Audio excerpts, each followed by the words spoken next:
I did most of the European Touring Car Championship in 62, 3, and a bit in 4. And that's when I first met this Scottish guy, Jackie Stewart. What were your first impressions of meeting Jackie? Well, he was just a very quiet, hard to understand. He didn't speak very good English. He had this Scottish accent, if you know what I mean. It was very hard to understand him. And we became great friends. And over the years, for whatever reason, he named me Long Legs. Long Legs. He obviously couldn't spell because I showed you the watch. There's no D in my name. And you know, they said, Roger, you're going to be on this car. There's only, in those days, Tyrrell Racing was 3 mechanics. Neil Davis, Alan State, and Roger Bailey, and that was it. We had 2 Formula Juniors and 2 Cooper Mini touring cars. So four race cars, only 3 of you. Yeah, Okay. yeah. And we were doing the European Touring Car Championship, and probably, I'm guessing, a dozen races a year on the continent with the Formula Juniors. And Formula Junior changed at the end of 1964. 64, we had Peter Proctor. No, 63, we had Peter Proctor and Tim Mayer. And at the end of 63, they changed from Formula Junior to Formula 3, and that's when Jackie came on the scene.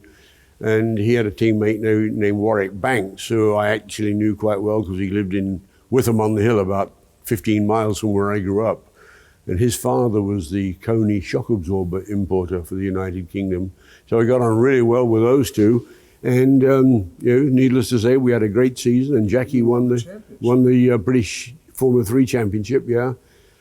I'm trying to think how many races. It's hard to think back 50-odd years, how many races we did on the continent. But in those days, Formula Junior was the big thing. We'd have one race in Caserta in Italy, and the next one would be up at Roskilde Ring in Denmark. And we spent, I think, one period, we spent like 10 weeks on the continent and never went home.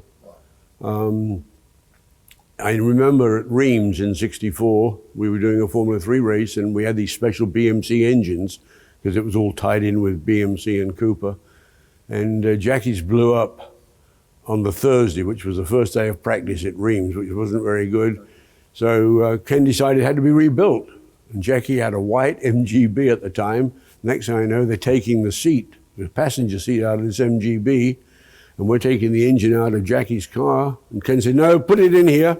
And the next thing we know, we're putting the Formula Junior engine into the passenger seat of Jackie's car. He said, Roger, you're going back to Abingdon now. Drive it back. Drive it back. Get your passport. Rebuild it. Rebuild it. Well, I didn't rebuild it. It was rebuilt in Abingdon, that British Leyland.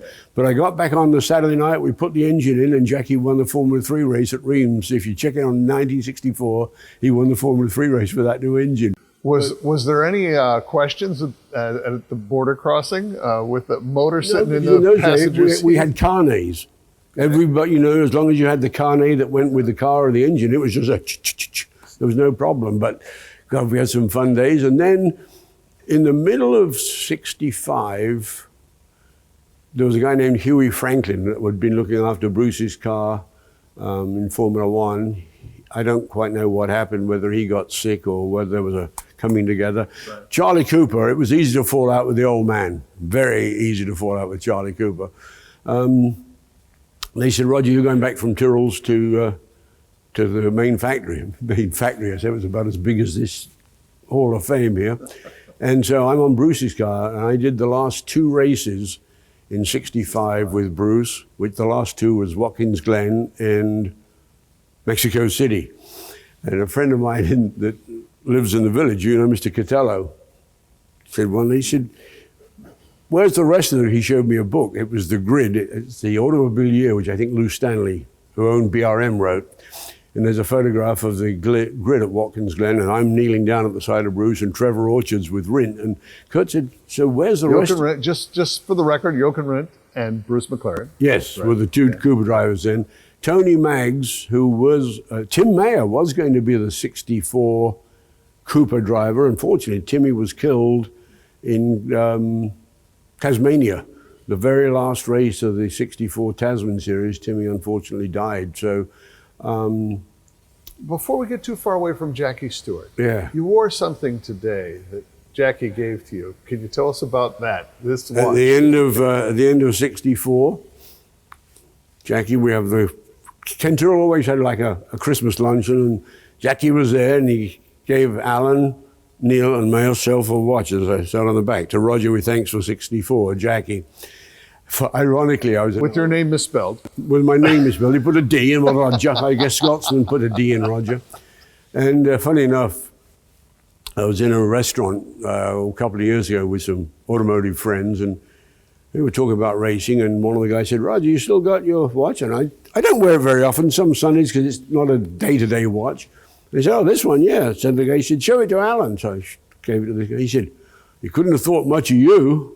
I said, why would you say that? He said, well, all the other mechanics get Rolex presidents. I said, you clearly don't understand. And the guy said, tell him.